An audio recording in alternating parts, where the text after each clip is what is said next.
सदस्य या नात्याने मी सर्वांचं इथं स्वागत करतो. पहिल्यांदा या सर्वांनी इतकं भरभरून सहकार्य केलं की आमचं अगदी मन भरून आलेलं आहे.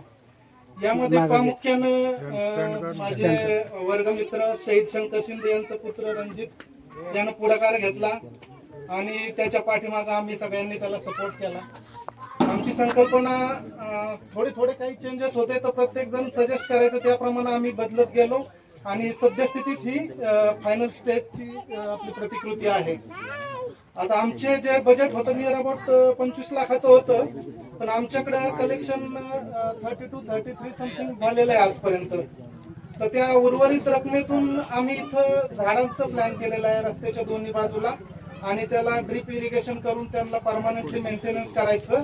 त्याचबरोबर गावात जे आपलं शहीद स्मारक आहे त्याचाही मेंटेनन्स आणि त्याचं आणखी काही सुशोभीकरण वगैरे काही करायचं असेल तेही आम्ही या उर्वरित निधीतून करण्याचा आपला मानस आहे.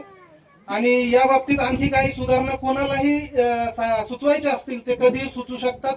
आम्ही चौघ कोर कमिटीतील मेंबर या सूचनांचं नेहमीच स्वागत करू. आपण दिलेल्या या सगळ्या प्रतिसादाबद्दल खूप खूप धन्यवाद.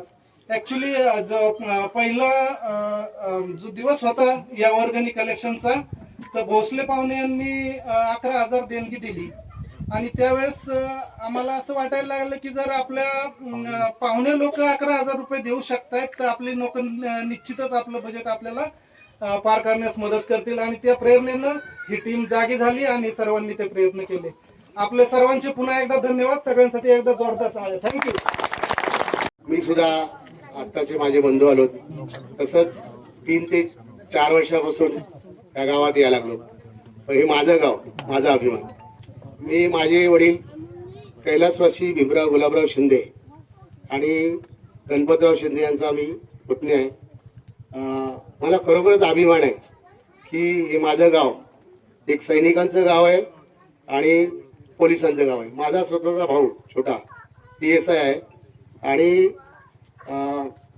मी ज्या 4 वर्षापासून येतो तेव्हापासून पूर्वी मी जेव्हा यायचो तेव्हा असं टेकडीवर चढून यायचो लहानपणी. परंतु आता आपल्याला गाव आपलं एवढं बदललं आहे की म्हणजे एक माथेरान किंवा महाबळेश्वरसारखं आपलं गाव वाटतं.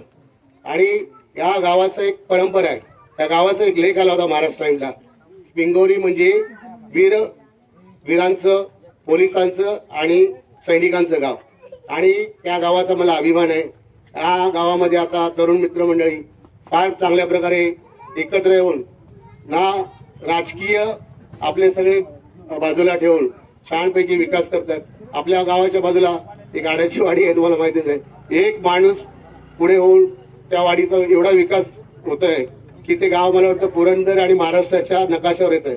परंतु आपल्या तर गावामध्ये असे कितीतरी लोक आहेत की त्या माणसासारखं की म्हणजे बाहेर गेलेत परंतु उद्योगपती आहेत, मला वाटतं कर्नल, कॅप्टन, PSI, कमिशनर. आणि त्याच्या सगळ्यांची अशी एक मुळी बांधली तर केवढी मोठी एक एकजूट होईल. आणि छान मला तर मला अभिमान वाटायला लागला. मी 5 वर्षापासून इथे येतो किंवा मी माझ्या गावाशी पुन्हा एकदा नाळ बांधली आहे. धन्यवाद. आणि ज्यांनी मला या डिव्हाइस पिनची संख्या जास्त झाल्यामुळे गडबड होते. आणखी संख्या वाढवा अशी गडबड होणार नाही. साला कार्यक्रम एकदम व्यवस्थित आहे. खूप चांगलं विधायक काम करतायत टीम सरपंचांची आणि सर्वच कार्यकर्ते मंडळी. आता हे ठीक आहे, कमानीचं होणारच आहे. मी त्यांना फक्त 2 सूचना दिल्या होत्या त्याच्यामध्ये त्यांनी ऑलरेडी म्हणजे आता फोटो टाकला ग्रुपवर, त्याच्यावर ते नव्हतं म्हणून मी सांगितलं होतं की आर्मी, नेव्ही, एअरफोर्स तिन्ही जर आली पाहिजेत त्याच्यामध्ये. आणि दुसरी गोष्ट म्हणजे शहीदांची नावं आली पाहिजेत, बरोबर ना. तर ते ग्रुपवर जो फोटो होता त्याच्यावर नव्हतं ते. आणि ॲडिशनल आणखी एक सुचवलं होतं की मुख्य रस्त्यावरून पालखी मार्गावरून जसा दंडजोडून पिंगोरीला फाटा फुटतो तिथे एक मार्गदर्शक बोर्ड असावा, मार्गदर्शक फलक. वाल्यावरून एक फाटा फुटतो, साकोले फाट्यावरून तिथून एक फाटा फुटतो. हे जे मार्गदर्शक जिथे आवश्यक आहेत ते पण आपण करून घ्यावेत. म्हणजे आपल्याला तर माहीत आहेत रस्ते सगळे, पण पांढरवाड्यांना बाहेरच्या मंडळींजवळ यायचं तेवढी अडचणीचं पडू नये एवढी सूचना फक्त मी केलेली आहे. त्यांची दिशादर्शक बोर्डवर सैनिकांचं गाव पिंगुळी असा उल्लेख पाहिजे. हो अगदी बरोबर, ही पण सूचना आणखी चांगली आहे. ठीक आहे, तर sarpanch okay thank you. Thank you sir. Vikhroli police स्टेशनला असताना सरांना भेटायला जायचो, अनेक समस्या घेऊन जायचो आणि फार मदतीचा हात सरांचा असायचा, जोरदार टाळे सरांसाठी. म्हणजे प्रत्येकाचा मदतीचा हात असतो. आणि एक उदार व्यक्तिमत्व मुगट काकांचं चिरंजीव, ज्यांनी 100 पार केली आपल्या काकांनी, आणि फार अभिमान सगळ्यांना वाटला. सगळ्यांचे स्टेटस म्हणजे एवढं प्रेम गावाविषयी असावं लागतं की काकांनी 100 पार केल्यानंतर आजचा कुठलाही व्यक्ती नव्हता की त्याच्या स्टेटसला त्यांचा फोटो नव्हता. आणि काकांचे चिरंजीव सन्माननीय बाबा शिंदे साहेब DYSP पदावरून निवृत्त झाल्यानंतर गावच्या सेवेत रममान झालेले सर, त्यांना विनंती करतो 2 शब्द आपलं मनोगत व्यक्त. मी आता माझ्या नोकरीमध्ये अनेक जिल्हे, अनेक तालुके, गावं फिरलो. अनेक ठिकाणी स्वागत कमानी पाहतो, परंतु आपल्या गावची स्वागत कमानीची प्रतिकृती आहे ती तशी प्रतिकृती किंवा तशी कमान मी कुठेही पाहिली नाही. त्यामुळे मी या तरुणांच्या कल्पकतेला सलाम करतो. आता आपलं पुढचं ध्येय पाहिजे की साधा पोलीस शिपाई किंवा सैन्य दलामध्ये शिपाई या पदावर भरतीची इच्छा न धरता आपला तरुण अधिकारी म्हणून डायरेक्ट कसा जाईल, कुठल्याही खात्यामध्ये, पोलीस खातं असो, आर्मी असो, प्रशासन असो, तर त्या दृष्टीने आपण प्रयत्न केले पाहिजेत. त्याच्यासाठी शाळेपासून, प्राथमिक शाळेपासूनच त्यांची ती जडणघडण झाली पाहिजे. आणि त्यासाठी आपण जे आम्ही बाहेर असणारे लोक आहोत, बाबा शिंदे आहेत, मोहन आहे, विजय आहे, तुकाराम आहे, तर आपल्या परिचयातील असे तज्ञ व्यक्ती की यांना गावामध्ये आणून हायस्कूल आणि शाळेचे विद्यार्थी एकत्र करून त्यांना मार्गदर्शन कसं करता येईल किंवा त्यांना काय सुविधा पुरवल्या म्हणजे त्यांची लहानपणापासून तयारी होईल, तर त्या दृष्टीने ती साधनं, संसाधनं ही आपण त्यांना उपलब्ध करून दिली पाहिजेत. आणि त्या दृष्टीने आता आपले प्रयत्न सुरू राहिले पाहिजेत. या कामानीसाठी ज्यांनी परिश्रम घेतले त्यांना मी धन्यवाद देतो. त्याचप्रमाणे अल्प प्रतिसादाला, अल्प आव्हानाला प्रतिसाद देऊन दानशूर लोकांनी भरभरून मदत केली, मी त्यांचे आभार व्यक्त करतो आणि 2 शब्द संपवतो. जय हिंद, जय महाराष्ट्र. गेल्या म्हणजे मी पूर्वी माझा 2012च्या अगोदर गावाची तसा फार यात्रेव्यतिरिक्त कधी संबंध येत नव्हता, परंतु त्यानंतर संबंधित काल काही फारच झाला. आणि ज्यावेळेस मंदिरात मीटिंग व्हायच्या त्यावेळेस प्रत्येक वेळेस 2 गोष्टींची मागणी कायम असायची, एक मोबाईल टॉवर आणि दुसरी कमान. परंतु मोबाईल टॉवर ठीक आहे, आमच्यासारख्या पुण्यातला असं वाटायचं इथं ती गरज आहे, त्यानंतर त्यासाठी आपण मदत केली लोकांना प्रयत्न करण्यासाठी. पण असं वाटायचं आपण शांततेत आलो, कशाला मोबाईलचा त्रास, त्यामुळे मी तिकडे दुर्लक्ष करायचो. आणि दुसरी गोष्ट असायची कमानीची, पण कमान अशी अनुत्पादक गोष्ट अशी वाटायची, कशाला विनाकारण पैसे खर्च करायचे असंही वाटायचं. परंतु या मुलांनी त्याला एक थोडा वेगळा टच दिला. म्हणजे शहीद आणि जवान, शेवटी आपल्या गावाचा तो शहीद जवान आणि ज्यांनी एक माजी सैनिक आहेत, आपल्या सर्वांच्या दृष्टीने आपला हा एक अभिमानाचीच गोष्ट आहे की प्रत्येक घरातला एक व्यक्ती देशाच्या संरक्षणासाठी जातो आणि मग त्यांचं काहीतरी स्मरण असावं. हा स्मरणाचा विषय टच केला त्याला, याला मग मी म्हटलं काय हरकत नाही, आपण देतो. आणि त्यांनी मला सांगितलं, मग तेवढी अमाऊंट मी त्यांना दिली. म्हणजे खरं तर पैसे उभे देणं याच्यापेक्षा काम करणं हे फार महत्वाचं असतं, त्यासाठी वेळ देणं हे फार महत्वाचं असतं.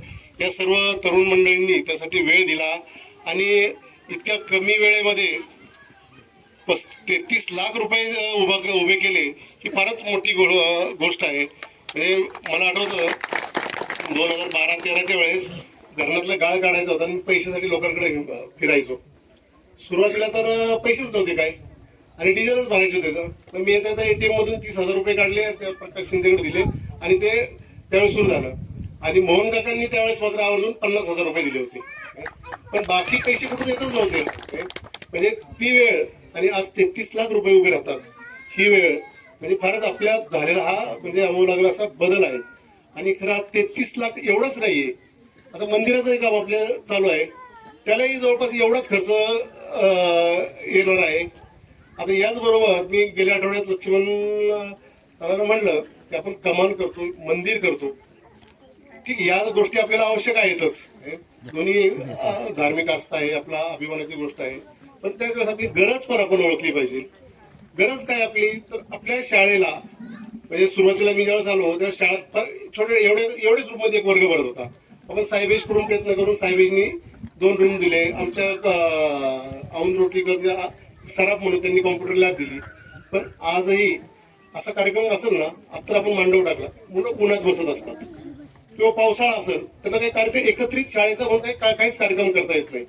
आणि मी एका शिक्षण संस्थेचा अध्यक्ष म्हणून आम्हाला लक्षात येतं की हॉलची किती गरज असते. म्हणून आपण या दोन्ही कामाबरोबरच त्या शाळेसाठी एक 1,500 स्क्वेअर फूटचा हॉल म्हणजे सर्व विद्यार्थी बसतील अशा हॉलचाही संकल्प करू. एखादा चांगला संकल्प असेल तो पैशामुळे कधीच अडकतं हे आपल्याला दिसत असेल. म्हणजे ज्यावेळेस आम्ही धरणातला गाळ काढायचा होता, 16 हेक्टरचं क्षेत्र होतं, एवढा खर्च येणार होता. लोक म्हणले पावशेर गाळचा निघेल का, पण आपण चांगल्या कामाला प्रयत्न केला, देव पावला आणि काम सुरू झालं. म्हणजे तेव्हा आपण या लोकांना याचक होतो, लोकांकडून पैसे मागत होतो. आज आपण 60-70 लाख रुपये आपण स्वतःहून उभे केले. हा आपल्यातला एक मोठा बदल आहे. आणि बऱ्याचदा आपण पाहतो पूर्वीच्या काळात स्वातंत्र्य मिळवून आपण अनेक स्वातंत्र्यवीरांनी त्यासाठी प्राणाची आहुती दिली. तसेच अनेक जवानांनी आपल्या गावातल्या पाहतो किंवा काही जरी एक सर्व्हिसमॅन असतील तरी सीमेवर त्यांनी आपला जीव धोक्यात घालून ते आलेले आहेत. एकीकडं जीवन धोक्यात घालणारं आपले लोक अशा निमित्ताने फक्त आपण वर्गणी देऊन किंवा आपण सर्वांनी त्यासाठी परिश्रम करून एक कमात बांधून सोडून द्यायचं नाही, तर त्यापासून आपण एक प्रेरणा काहीतरी घेतली पाहिजे. जसे पूर्वी हे लोक देशासाठी हुतात्मा झाले किंवा लढले, आपणा सर्वांना देशासाठी जगावं लागणार आहे. आणि ह्याचा नीट प्रत्येक व्यक्तीने विचार केला पाहिजे. म्हणजे आपण जेव्हा दुसरं महायुद्ध झालं आणि ब्रिटिशांची ब्रिटिश वसाहतवादी होते, सगळीकडे त्यांच्या वसाहती होत्या भारतासह अनेक देशात. मग त्यांनी काय केलं, त्या वसाहती सोडून दिल्या आणि परत जाण्याची त्यांची वेळ आली. म्हणजे त्यावेळेस आपल्याला स्वातंत्र्य मिळालं. परंतु हे लक्षात घ्या, त्यावेळेस जे देश स्वतंत्र झाले म्हणजे त्यामध्ये विशेषतः साऊथ ईस्ट एशियातले चीन असो, जपान असो. जपानला तर नागासाकी हिरोशिमावरती बॉम्ब टाकून अमेरिकेत त्यांना जपानला पूर्ण बेचिराग केलं होतं. त्याचवेळेस चीन तर आपल्यापेक्षाही मागास होता. संपूर्ण तिथली तरुण पिढी व्यसनाधीन अफूमध्ये, चीनमध्ये अफूचं उत्पादन मोठ्या प्रमाणात होतं आणि ब्रिटिश ते उत्पादन जगाला पाठवायचे. तर चीन अफूमध्ये व्यस्त झाला होता पूर्ण. असे मागास देश पण आज जर आपल्याशी तुलना केली तर अत्यंत आपली त्यांची तुलनाही होऊ शकत नाही, इतके पुढे गेलेत. ते पुढं का गेले? पैसा आहे म्हणून पुढं कोणी गेलेलं नाही, तर त्या लोकांची मनोवृत्ती, त्या लोकांची धारणा, काम करण्याची पद्धत. आपलं गाव हे शेद्यांचं गाव आहे, जवानांचं गाव आहे. त्यामुळं आणि आपला भारत आजही किती म्हणलं तर 60% देश जनता ही ग्रामीण भागातच राहते.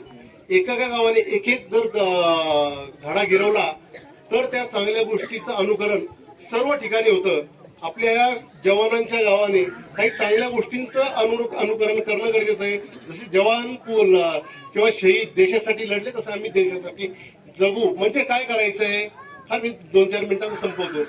काही नाही करायचंय, आपण एकमेकांची स्पर्धा करायची नाही, चांगल्या गोष्टीसाठी स्पर्धा करायची, खोट्या ईर्ष्या ठेवायच्या नाही, डामचेगिरी करायची नाही, कुठलाही करप्शनचा शॉर्टकट करून पैसे कमवायचे नाही.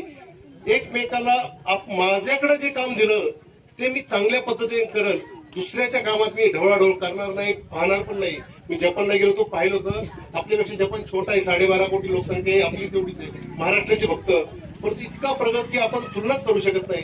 इतके लोक एका भाषेचा प्रश्न असायचा तर लोकांनी आपण एखाद्याला पत्ता विचारला, आपण काय विचारू काहीतरी सांगू, पण ती लोक इतकी नम्र की ते सोडायला यायचे. इतके काय काय चांगले लोक, आणि ह्या नम्रतेमुळं आज जपान इतका पुढे गेला, चीन आपण म्हणतो चीन इतक्या पुढे गेला, सगळे मलेशिया आहे ते आपल्याला त्याच पद्धतीने जावं लागणार आहे.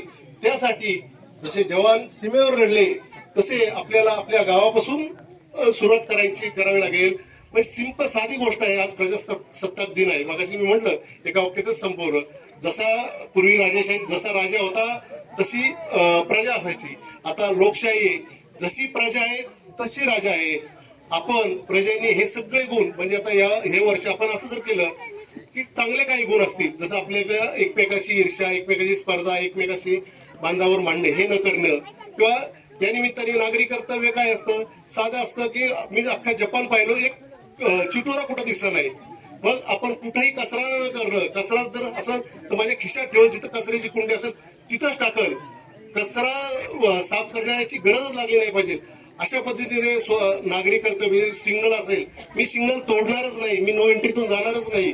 जे जे नागरी कर्तव्य म्हणून आहे, आपण हक्कासाठी फक्त भांडायचं नाही.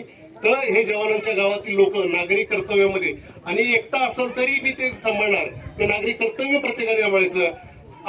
पूर्वी आपला भारत आजही टिकलेला आहे. अनेक देश बघा, जेव्हा इस्लामिक आक्रमण आली अनेक देश संपले, आपला देश आजही टिकला. कारण काय, कुटुंब व्यवस्था, ही कुटुंब व्यवस्था अत्यंत आपली सक्षम असल्यामुळे. परंतु गेल्या काही देशांमध्ये कुटुंब व्यवस्था विखुरली गेलेली आहे. कुटुंब व्यवस्था चांगलं करणं, घरात एकत्र जेवण बसणं, एकमेकांचे विचार करणं, मुलं त्यामुळं हे गुण आवरणं. बऱ्याचदा आपला देश हा फार खंडप्राय देश आहे. जातीयता, वेगवेगळे गट तट आहेत. आपण सामाजिक समरसता निर्माण करून आमच्या गावात वाडा, जात पात काही नाही अशा पद्धतीचा समाज निर्मिती करणं. जसे आज बघा अमेरिका आपल्याला टेरिफ लावतो, म्हणजे आपण ऑपरेशन सिंदूरच्या निमित्ताने आपल्याकडे DRDOने इतके चांगले चांगले शोध लावले डिफेन्स मध्ये गेल्या काही वर्षांमध्ये, की आपण आपल्या इक्विपमेंटच्या आधारे पाकिस्तानच्या अनेक त्यांच्या तळांवरती हल्ले केले, आणि त्याच्यामुळे अमेरिकेसारखे देश पण चकित झाले.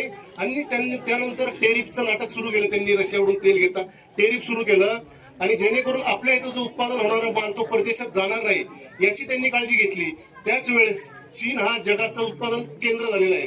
मोठी उत्पादनाची फॅक्टरी आहे. म्हणजे एखादं माईक तयार करायचं आहे, ते लाखो बाईक तयार करतात. त्यामुळे कोणाशी स्पर्धा करणं इतर देशांना अवघड होत आहे. मग हे काय करतात, चीन आपल्याकडे त्यांचा माल डंप करतो. म्हणजे एका देशाने माल डंप करायचा, दुसऱ्या देशाने म्हणायचं तुमच्या इथे प्रोडक्शनला आम्ही टेरिफ लावतो. अशा पद्धतीने आपला देश आता एका वेगळ्या उंचीवर जात असताना हा देश जर मोठा सक्षम झाला तर आपल्याला अडचणी येतील. म्हणून हा देश सक्षम होऊ नये म्हणून अशा पद्धतीने त्याच वेळेस डीप स्टेटच्या माध्यमातून बांगलादेश असेल, नेपाळ असेल, श्रीलंका असेल, अशा देशांमध्ये भारताविरुद्धच्या चळवळी उभे केले जातात. भारताच्या नक्षलग्रस्त भागातील देशाविरोधातच लोकांना उभं केलं जातं. असंही परदेशाकडे चाललं असताना आपल्याला यांच्याशी स्पर्धा करण्यासाठी म्हणजे म्हणलं जपान आपल्यापेक्षा इतकीच महाराष्ट्र एवढीच लोकसंख्या आहे. मी भारताचं तर बोलत नाही, परंतु त्यांचा GDP आपल्यापेक्षा जास्त आहे. दरडोई उत्पन्न त्यांचं $30,000 पेक्षा जास्त आहे.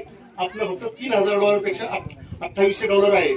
परंतु आपण जर स्वतः प्रत्येक जण सक्षम नाही झालो, प्रत्येक जण आपापल्या कामात व्यस्त नाही झालो, तरुण पिढीला रोजगार नाही दिला, तर आगामी काळात 10 वर्षानंतर 15 वर्षानंतर देशात स्वैराचार माजेल. याचं कारण असं आहे, जगामध्ये आपला देशात सर्वात तरुण देश आहे.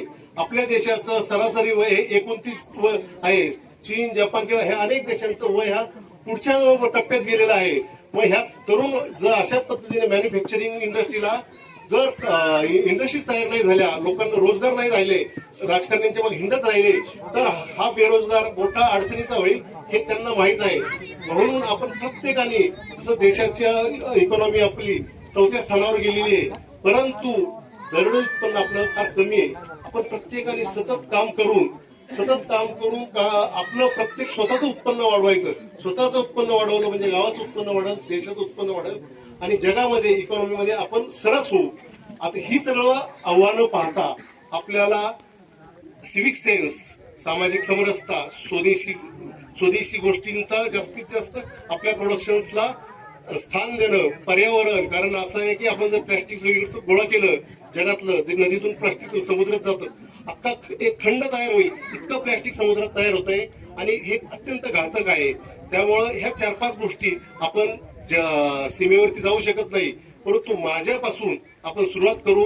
ह्या जे आपल्यात परिवर्तन करणाऱ्या 5 गोष्टी आहेत, ह्या 5 गोष्टीवर आपण एक पुढं वर्ष 2-3 वर्ष काही आपल्याला करायचं नाही. मी माझं स्वतंत्र चांगला वागल आणि देशासाठी जगल. जवान देशासाठी लढले, मी देशासाठी जगल असं करून आपण ह्या संपूर्ण पंचक्रोशीला सर्व भागाला आपल्याकडे इन्फ्रास्ट्रक्चर बऱ्यापैकी आहे, रस्ते चांगले आहेत, बऱ्यापैकी चांगले आहे. बाकी काही नसेल, एक माणूस उभा राहिला म्हणजे आपल्याकडे बघा एक लहान मुलगा होता आणि त्याला भारताचा नकाशा होता, तो नकाशा फाडला होता आणि त्याला सांगितलं हा नकाशा जोड. तर तो नकाशा जोडायला लागला तर त्याला जमलं नाही. मग त्या गुरुजींनी त्याला सांगितलं हे बघ ह्याच्यात तर पाठीमागं माणूस आहे, माणसाचं चित्र आहे. त्या मुलाच्या लक्षात आलं. मग त्याने हात जोडला, पाय जोडला, धड जोडलं, डोकं जोडलं, माणूस तयार झाला आणि नकाशा पलटला तर भारताचा नकाशा तयार झाला. एक माणूस तयार झाला तर आपला देश तयार होणार आहे. त्यासाठी आपण आपल्यापासून सुरुवात करायची. उक्ती आणि कृती यामध्ये अजिबात आपल्याला फरक करून चालणार नाही. तो जर फरक झाला तर मग काय अर्थ नाही. मग अनेक वर्ष कीर्तन होतात पण माणूस काय बदलतच नाही. असं नको व्हायला. आपण जे बोलतो ते करायचं. आता त्याचं मी मगाशीच बोलताना एक शेवटचं उदाहरण सांगितलं. आता निवडणूक आहेत 5 तारखेला, बरोबर? 5 तारखेलाच आहेत ना. आपण सर्वांनी इथं सर्व आपले राजकारणी जे आपले लिडरशिप करणारे वेगवेगळ्या पक्षांचे लोक आहेत. कोणालाही तुम्ही तुमच्या पुढारीकडे पैसे घेऊन मतांसाठी गावात लोकांना पैसे देऊ नये. जर आपण बघा हे 35 लाख 30-35 लाख अजूनही काही लोकांचे 35 लाख मंदिरासाठी तेवढे, शाळेसाठी 20 लाख जातील आपले. मग असं करून जर आपण 1 कोटी रुपये आपण स्वतः उभं करत असू तर ह्या 2-3 लाख रुपये देणाऱ्या राजकारण्यामुळे आपलं नाव का खराब करायचं? तर कोणीही ह्या निवडणुकीत माझी तुम्हाला रिक्वेस्ट आहे, विनंती आहे की कोणाकडून ही पुढाऱ्यांकडून पैसे त्यांना प्रचार करा. प्रचार लोकशाही आपण शिकाय प्रचार करा, हे करा, सर्व करा, परंतु कोणालाही त्यांना सांगा तुम्ही गावात पैसे कोणाला वाटू नका. आम्ही तुमचे कार्यकर्ते आहोत, आम्ही तुमच्यासाठी काम करतो, लोकांना कन्व्हिन्स करतो, मदत येतील, पण तुम्ही पैसे देऊ नका. त्यांना मेसेज जाईल तर हे पिंगोरी एक असं जवानांचं गाव आहे की ते निवडणुकीत पैसे घेत नाही, असा आपण एक मेसेज देऊ. हा निवडणुकीपासून सुरुवात करू. निवडणुकीत पैसे घ्यायचे नाही आणि पुढे 2-5 वर्षात आपण काही व्यक्तिगत गोष्टी पासून आपण तयार करू आणि हे गाव पूर्णपणे माणूस बदलू. वस्तू रस्ते सगळं होती, माणूस बदलला की संपूर्ण देश बदलल. आणि त्या दृष्टीने आपण या कमानीच्या निमित्तानं प्रत्येकाला गावातून येताना किंवा गावातून बाहेर जाताना, म्हणजे एखादा बाहेर तुम्ही नोकरी कुठे तर करता, चांगल्या पोझिशनला तर त्या ठिकाणी एखाद्या सर्वसामान्य माणसाची आठवण आली पाहिजे. तिथं मी काहीतरी चुकीची गोष्टी करून काही पैसे कमवून आपलं नाही, माझं गाव हे जवानांचं गाव आहे, त्यांनी सीमेवरती रक्त सांडलेलं आहे, कोण शहीद गेलेले आहे, त्यांचं स्मरण करून माझ्या देशासाठी मी करप्शन करणार नाही, मी सिव्हिक सेन्स पाळणार, मी जातीयवाद ठेवणार नाही, मी पर्यावरणपूरक वागल. अशा पद्धतीने आपण स्वदेशी गोष्टींचा अवलंब कराल असा संकल्प आजच्या करू आणि ही कमाल आपल्याला ह्या गोष्टींचं आणि चांगल्या सिव्हिक सेन्सचा आपल्याला कायम आठवण करून देऊ. आणि आपण अशा पद्धतीने हे वेगळं गाव करू आणि हे आपण आपल्या गावासाठी नाही करत. ह्याचं अनुकरण तुम्हाला सांगतो लगेच हळूहळू इतर गावांमध्ये पण होईल आणि अशा पद्धतीनेच आपला देश हा बदलणार आहे. तो देश बदलण्यासाठी आपण सर्वजण प्रयत्न करू. धन्यवाद. फार